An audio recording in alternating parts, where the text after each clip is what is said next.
Yes. Welcome everyone to our next session, session 14, with lovely guest Melinda Powell, who will be talking about dreams and the alchemy of transformation. And I know it's going to be a very special session and a quiet session and a session for each one of us to immerse in ourselves and give meaning to something that we often neglect in our busy and noisy world. This session, of course, is part of our 36-hour MSR Research Colloquium. And at this colloquium, we come together as a global community of scholars and practitioners to explore how mystical experience may be embodied, researched, taught, and brought into leadership, management, and organizational life. And I don't know if that's appropriate. If you imagine one of the leaders who is a lot on the news, he's often accused of falling asleep, and maybe he has some dreams. Um, so, but we're going to be talking about your dreams. And Melinda Powell has an MA in the psychology of religion. She's the co-founder of Dream Research Institute in the UK. She's an accredited psychotherapist and previously directed the DRI and Help Counseling Center in London, and has served as past vice president of the International Association for the Study of Dreams. She now teaches and writes about dreams, and she has written books, including The Hidden Lives of Dreams and Lucid Surrender, The Alchemy of the Soul in Lucid Dreaming. And she also has a website, and you can find her on melindapowelldreams.com, which I will put in the link in just a minute. So dreams and the alchemy of transformation. What will it be about? How can engaging with our dreams transform us? It will be an experiential session that invites each one of us to find our own response to this question as we awaken to our dreams as a sort of guidance, healing, and inspiration. She'll be using guided visualizations and working associatively. She will lead us in exploration of dreams as mirrors of the universe within. Not only will we experience how dreams can reflect our personal psychology, but also how they can reveal the hidden treasure of our spiritual nature.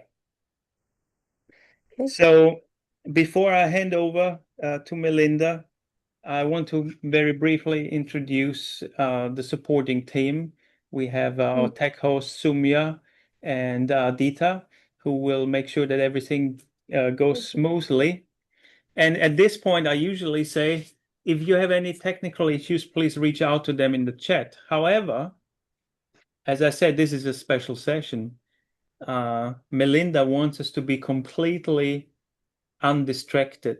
So we have muted all the Zoom functions, the chat, the emojis, the reactions, the thumbs up, the clapping hands, and the raising hands.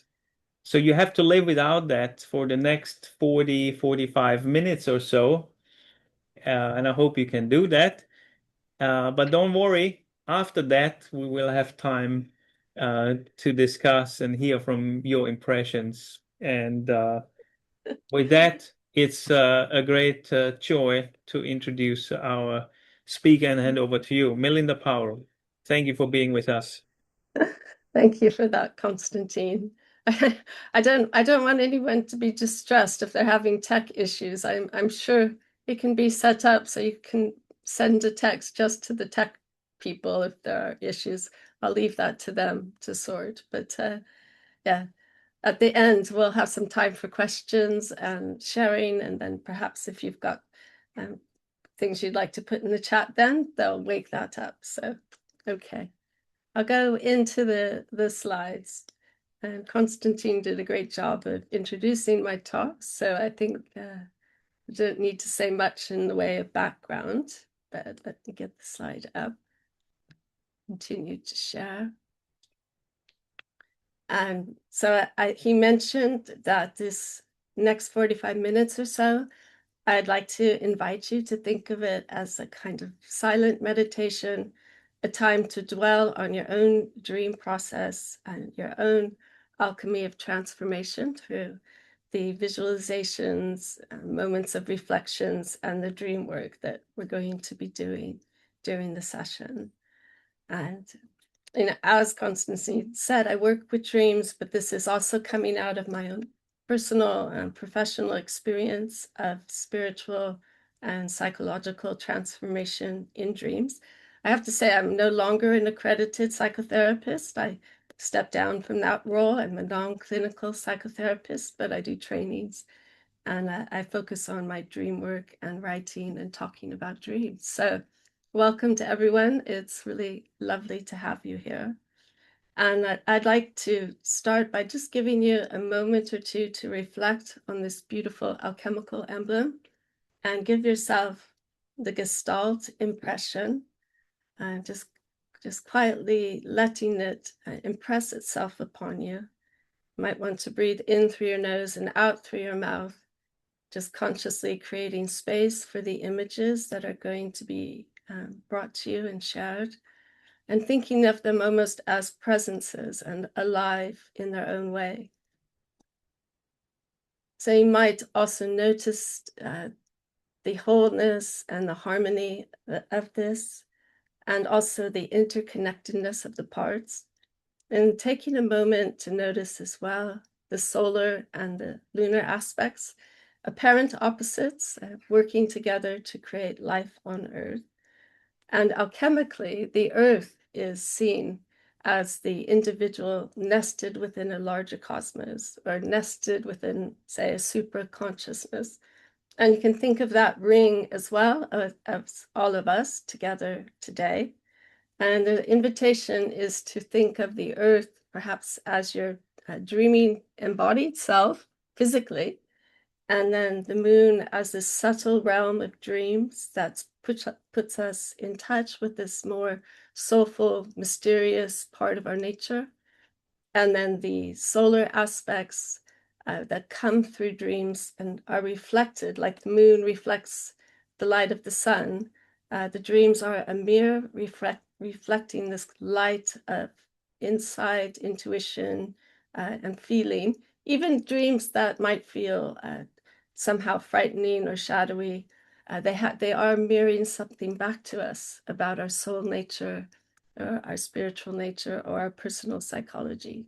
So it's a way to think about dreams. And the alchemist would say, all that is within thee is also without thee. All that is within thee is also without thee. And they mean this quite literally. So when in the natural world, for example, you have a solar eclipse, you have the moon and, the earth, the moon, and the sun are in alignment. You can think of that as a kind of inner alignment of the body, the soul, and the spirit. And much as a natural eclipse is created in nature, this is a solar eclipse seen from a slightly different perspective from Artemis 2, from the dark side of the moon. And in alchemy, this kind of image is called a black sun, the dark sun of the illumination. It's part of that great work of alchemy when we learn to see the light and the darkness, what the alchemists called this lumen natura. And many traditions have teachings around this black sun. In Sufism, it's the land of the midnight sun. In Christianity, divine darkness. The ground of being is a way to think about it. And importantly, it's an image of the ego being eclipsed. I would say that solar intensity of the will is eclipsed by more subtle energies of the moon, and something new, more numinous, mysterious, magnetic is revealed. And to give it a modern take, Sting has his song Invisible Sun, where he says there's got to be an invisible sun that makes us whole when the day is done. So he's consciously drawing on that image. And what's important for us today, keeping in mind, is this reversal of the figure ground. Because normally in everyday consciousness, we're distracted by what's around us. So and we're familiar with that default mode network that distracts our minds. And so to give you an idea of what I mean by that, we look at this alchemical emblem. You might at first notice all the everyday impressions, but then as you look more closely, there's also some interesting cubic forms in the air, in the water, and on the road and in the hilltops. And in the text, these cubes are described as the philosopher's stone that's everywhere, but few people see it. And it's a sense in the Gospel of Thomas, Jesus says that the kingdom of heaven is everywhere around us, but few see it. So it's this notion. So dreams help us see things differently. They reverse this figure ground experience. So if we go back, but if you take a moment here and just get this impression then of all the distractions being blacked out, darkened, these cubes come to the fore. And you can feel in them a sense of presence, intelligence. You can imagine if you saw these in a meditation, they would have as light forms, they would have something to communicate you and impress you with. And similarly in a dream. So this is what I mean by that reversal. And going back to the idea of the eclipse, thinking of yourself as the earth here, the darkened bit is the moon and the sun. If all those aspects are together, as they separate out, we'll be looking at these different parts, thinking of the darkened bit of this at the bottom, this fourfold sphere, as this initially the darkness might be part of our shadowy nature, what we project onto others. But as we learn to withdraw that and meditate and do inner work, that light and the numinous light of the dark sun, the black sun comes through. And the thinking of the white sphere as the lunar, soulful, subtle aspects, and the sun as the solar, spiritual energies of illumination and insight. And the red sphere being what's important about all of this and why it matters is the way that we bring these qualities of the sun and the moon and the earth that are within us into manifestation, into being. So thinking about this imagery in terms of dreams, once we've worked through our personal psychology and have got to a place in our inner work where we're evolving, the dreams become more clear, but more less busy. And also there's a freshness. And what we see in the imagery is that this bouncing of the sun and the moon gives birth to a new awareness within us that could be called a soul awakening, a new dawn. And very often it's portrayed by an image of a divine child.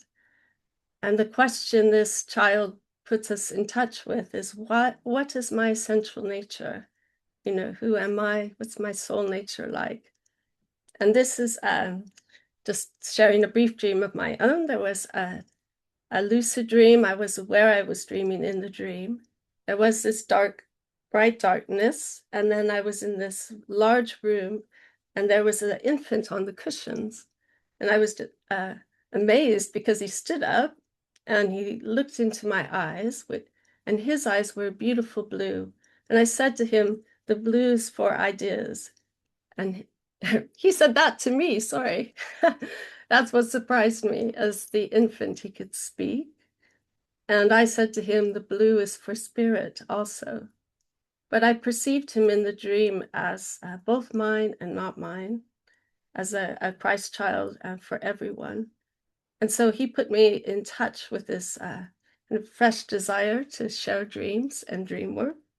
And it doesn't always have to be a child. It can be, there's myself as a toddler, but it can also be an animal form, a young life, a sapling, a rose, a flower that's just budding, spring, pale colors with the light just coming through, or a harmonious landscape. And I'll give you an opportunity to spend time with your own divine child presence. And some of you will say, well, I don't dream. I haven't had this kind of dream. But certainly in waking life, you will have. And it's all a spectrum of consciousness. And what's important is the qualities this divine child presence puts you in touch with.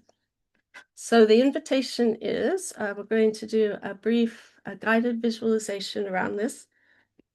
And to set the context, just to say that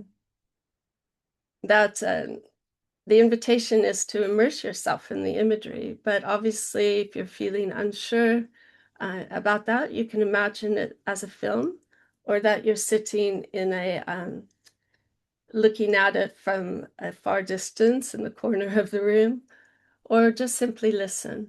And you're always welcome to come out of the meditation if you'd like. So if that sounds all right, I'll ask you to get comfortable in your chair. Some of you already have, I think. And either closing your eyes or having them partially opened. And breathe in through your nose and out through your mouth.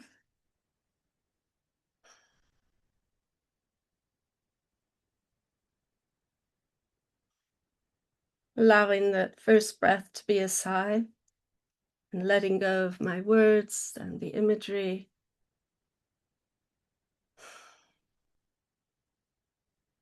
And using your next out breath to relax your jaw, chest, belly, and legs.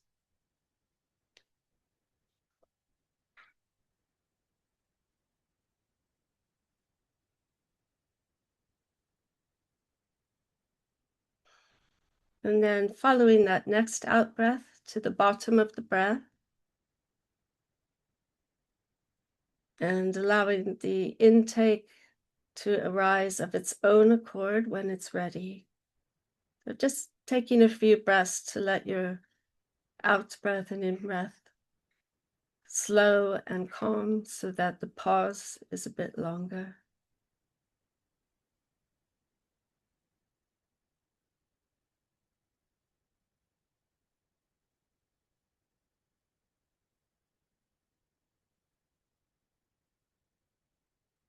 And then bringing your attention to the darkness at the bottom of the breath, the stillness there, and resting in that a moment.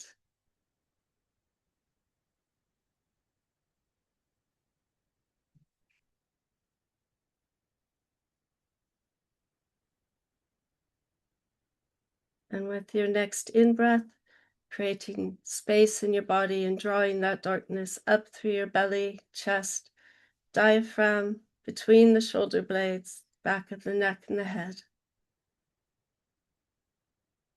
And releasing through the mouth. Another time.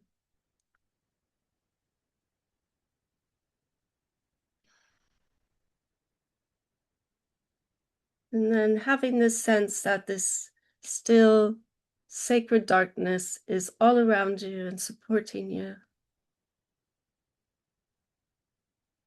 And then opposite you, out of this darkness, arises an image or a being, a presence that holds this divine child quality for you.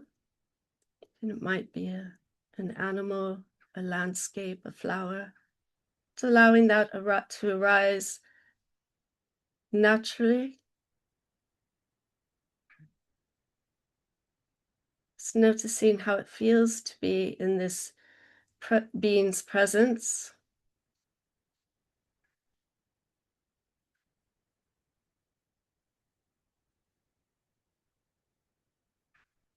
And taking a moment to notice the qualities that this presence puts you in touch with in yourself.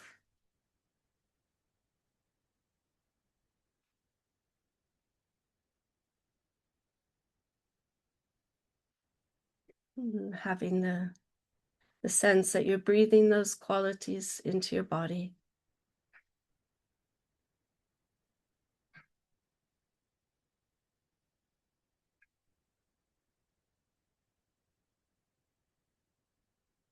And taking a moment to notice what this being might remind you of, put you in touch with. in yourself.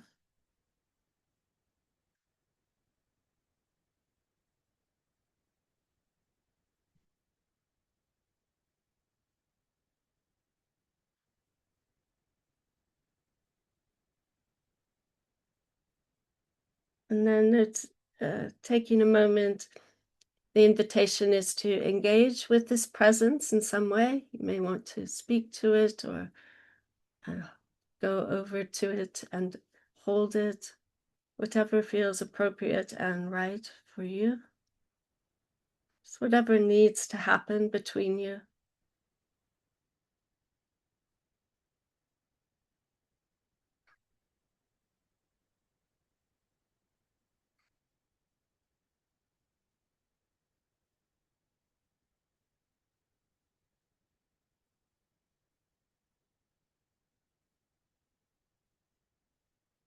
Remembering to breathe.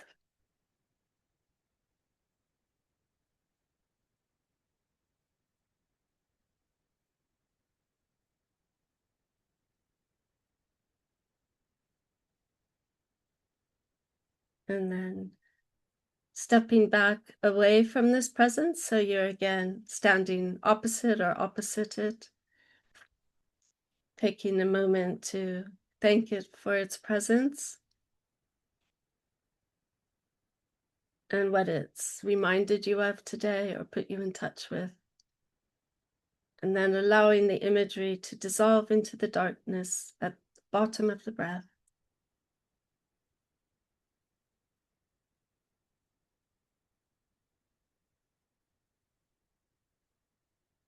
Just taking a moment to be present to the stillness again and noticing how you feel now in yourself.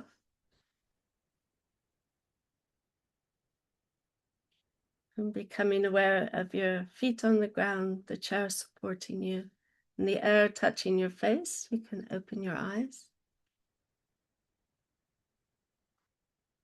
All right. So I'd like to give you all a moment to say concretize this experience for yourself. So I'm going to ask you, you have a piece of paper, just a note paper, any size that you've got handy, you can take it out. And the invitation is to fold it first 1/3 over like this. Seems like people are getting this. Or, you can just simply draw 3 lines. So you have the page is divided in thirds, but we're going to be making a triptych of dreams. So ideally a piece of paper folded in 3. And you can leave the paper like this, or you can draw a shape on it that's like a triptych, these 3 parts, like on the screen, slightly larger in the middle and bounced on either side. Be like the frame of a mirror. And so the invitation is let me get my, there he is, to take a moment and on the left side of it, just like I have, the invitation is to draw a quick sketch of the presence that appeared. Or you can write words or images and words, whatever is easiest for you. It's just for you. And it's a reminder of your encounter with this presence. A moment or two for that.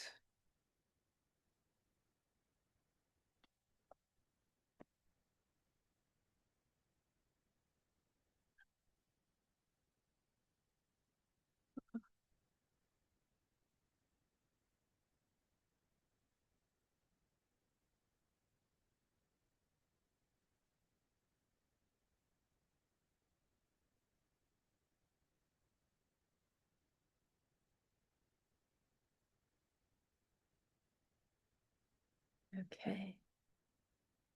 All right. Hello. Okay, so as I said, it's just a reminder for now, and then it would be important later to go back and perhaps spend time if you wanted to color it in and really meditate on that presence and its qualities as you're coloring it in or detailing it a bit more. And so I wanted to go on, and if you remember that fourfold sphere we looked at, and this idea again that the eclipse is the made up of the earth, the moon, and the sun, just noticing when it's all aligned, how powerful, how numinous, how magnetic that is. And some of you will have seen an actual solar eclipse, which is a profound effect. There's been research done, believe it or not, on the effect that people have, or the effect that the eclipse has on people. And the number one impression was awe. And so in a dream, we might see an image that's like a black sun, or echoes of it, and perhaps some of the imagery. Very often these types of images receive the projections of our fear, unfortunately. But this presence, it has a sense of thinking of it as a being of light, wanting to reveal something to us about our more hidden spiritual nature. And so often, usually this type of image may feel a bit too much for people or a bit overwhelming, but the dreams will take this form and personify it, or have it as an archetypal figure. But essentially, it's this transformed solar energy that the moon has eclipsed and contained, so that this numinosity, this mystery can come out. And so we might see this in one of our dreams as an ideal being or a very creative presence. And the question here changes to how can I best serve? So it's a different question. It's more how can I serve this greater intelligence that I've come to know through my dreams or through life, through my meditations. So this is a lovely dream. It's from a wonderful collection of spiritual experiences in the Alistair Hardy Religious Experience Research Center archive. I have permission to use this. The man who had it was middle-aged. He was a scientist, and he said that he saw in his dream a famous poet, Ghalib.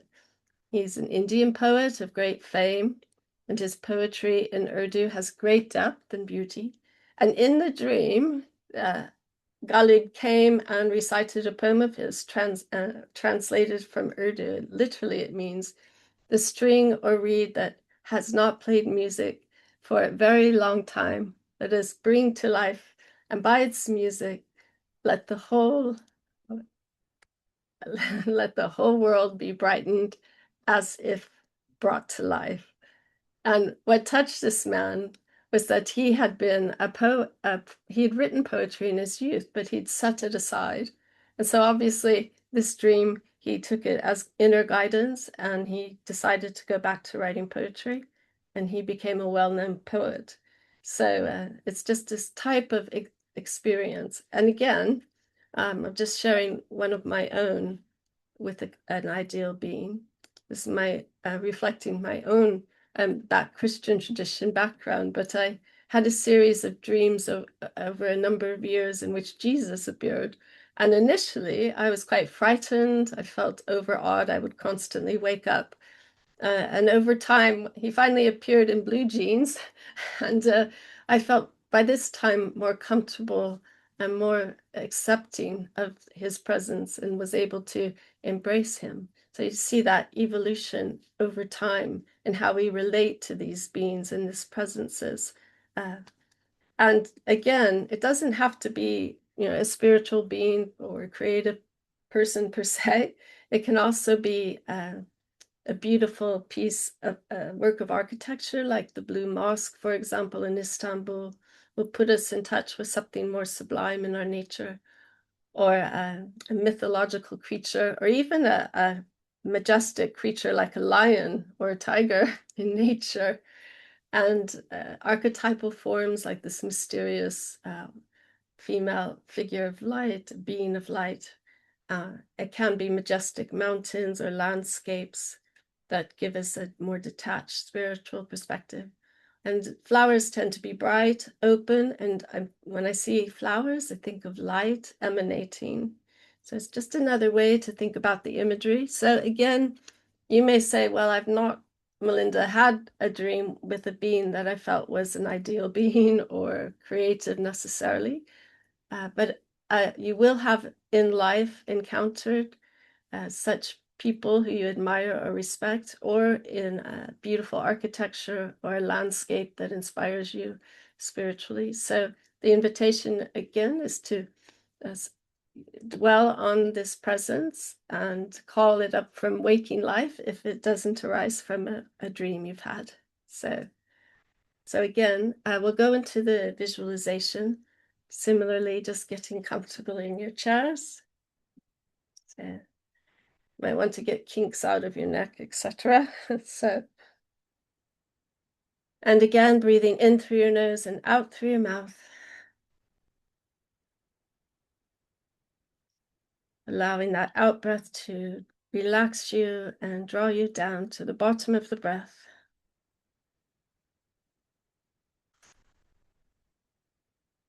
And focusing your attention then on the darkness at the bottom of the breath.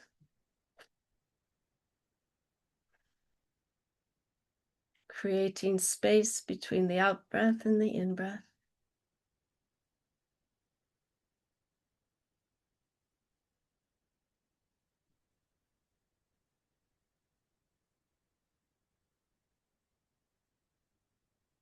And again, creating spaciousness in the body, drawing up that dark stillness through the body, through your belly, chest, between the shoulder blades, the back of the neck and the head. And exhaling through your mouth.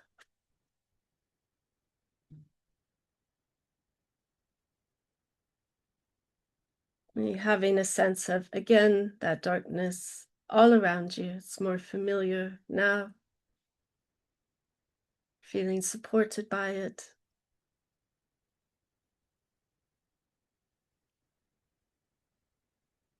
And then again, similarly, at this time, inviting a being or presence or form that has the qualities of the sun for you, that holds ideals that speak to your heart.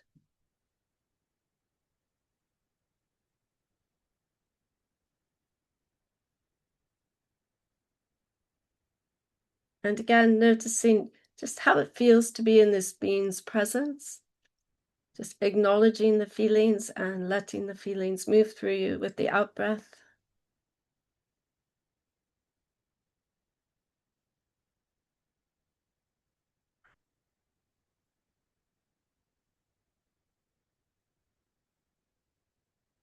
Again, articulating for yourself inwardly the qualities this being puts you in touch with.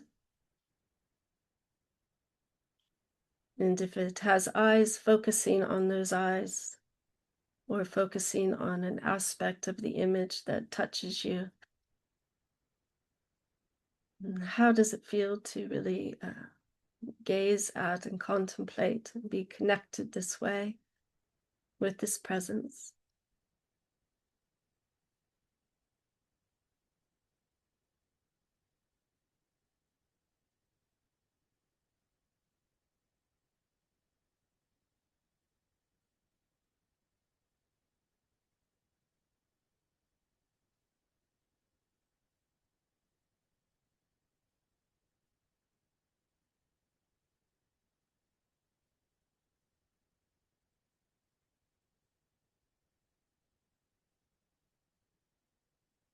And if there's anything you might like to wish to ask this presence,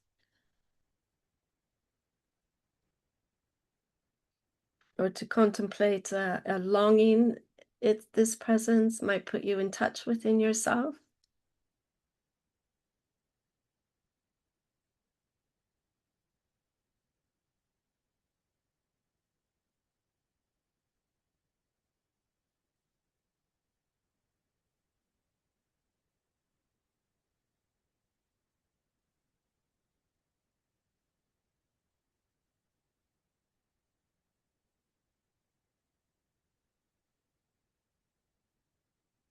And then taking a moment to imagine how this being sees you, or how this presence experiences you. If it feels all right, you can literally imagine yourself as that presence, as that being looking upon yourself.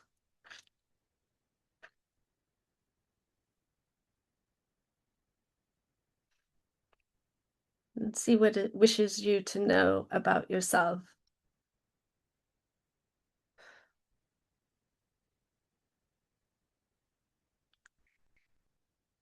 Remembering to breathe.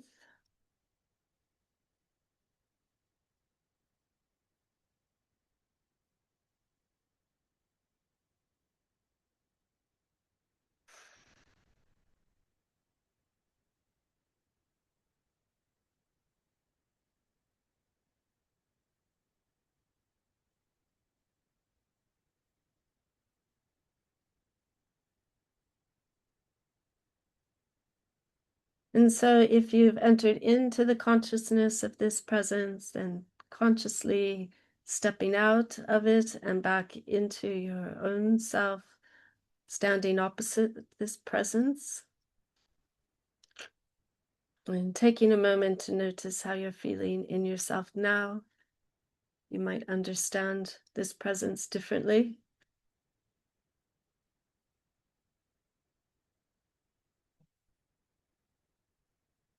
And you might have a sense of where this presence actually inhabits you physically in your body. Where do you hold this presence? And breathing into that space in your body.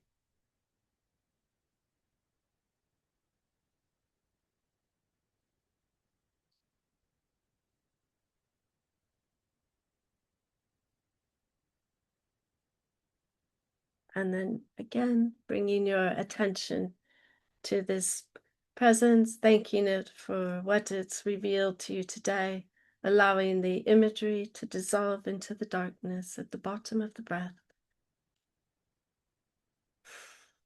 Noticing how you feel in yourself now.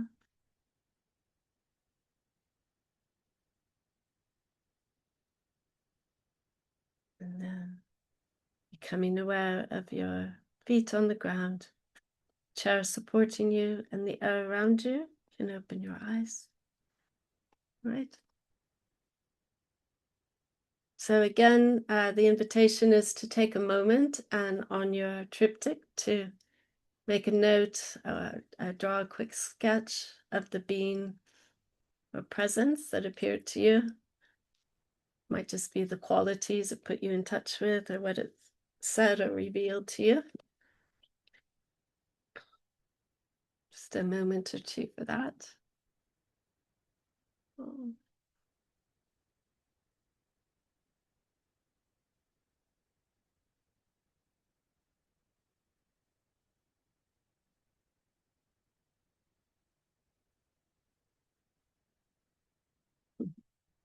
Okay.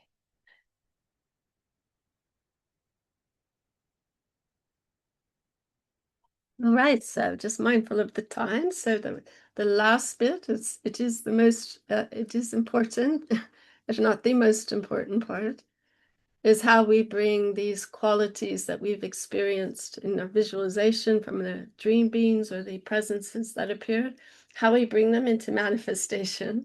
So you see this emblem we started out with now come to life. It's by one of my group members that gave me permission to use it.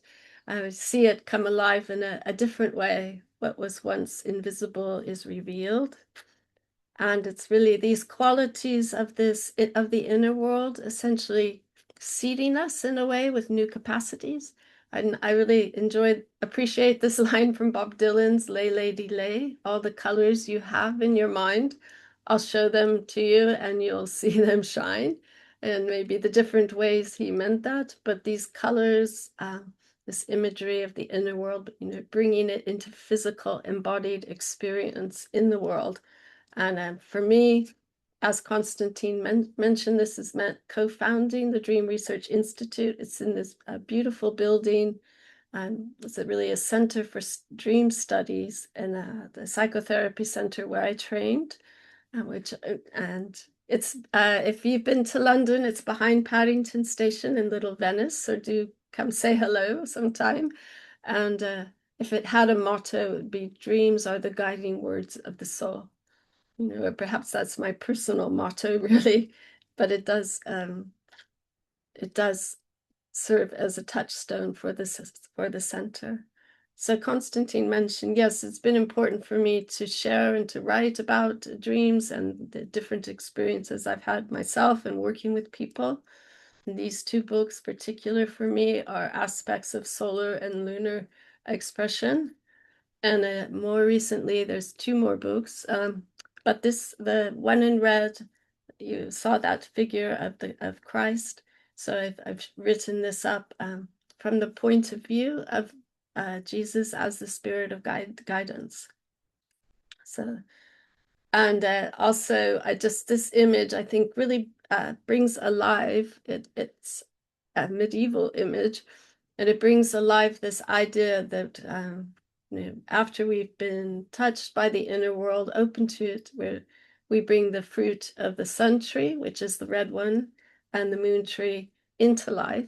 And it's a lovely emblem that's also repeated in the Rosarium Philosophorum, which is my current work that I'm looking into.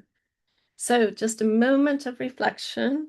It's really important, it's key to think about the qualities that you were reminded of today in your encounters with these presences, and how they might apply to your waking life, or what they might be offering you, qualities that may complement the work you're doing and may help to bounce your approach to your work, to your life, or how they might have inspired you for something you may do in the future.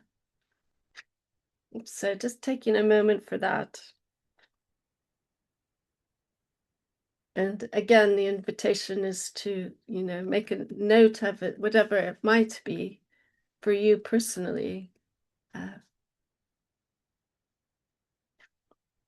Even if it's just a sense of being more playful, like the divine child presence may have been for you.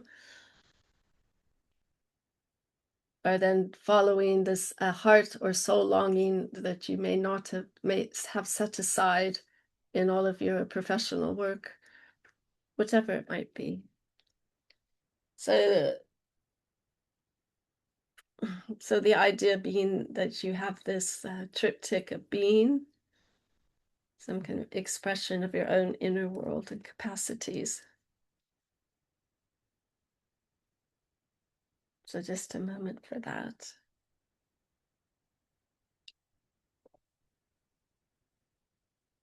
Okay. So the last image I found, this is also Artemis 2.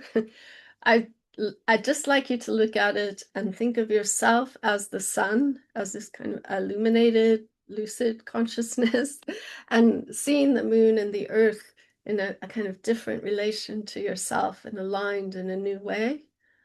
And so this is that reversal of figure ground, when that our dreams give us. So seeing the world more attentively, fresh, the ordinary becomes extraordinary. So that's something that the dreams would potentially wish to offer us and mirror back to us. Okay, and thank you for joining me on this alchemical journey. And so the invitation would be anyone would like to share their triptych or part of it, or just anything that came up in a visualization, or you might have a comment or a question. This may have seemed very odd to you, the whole thing. You can express that. And so it's just a chance to share. So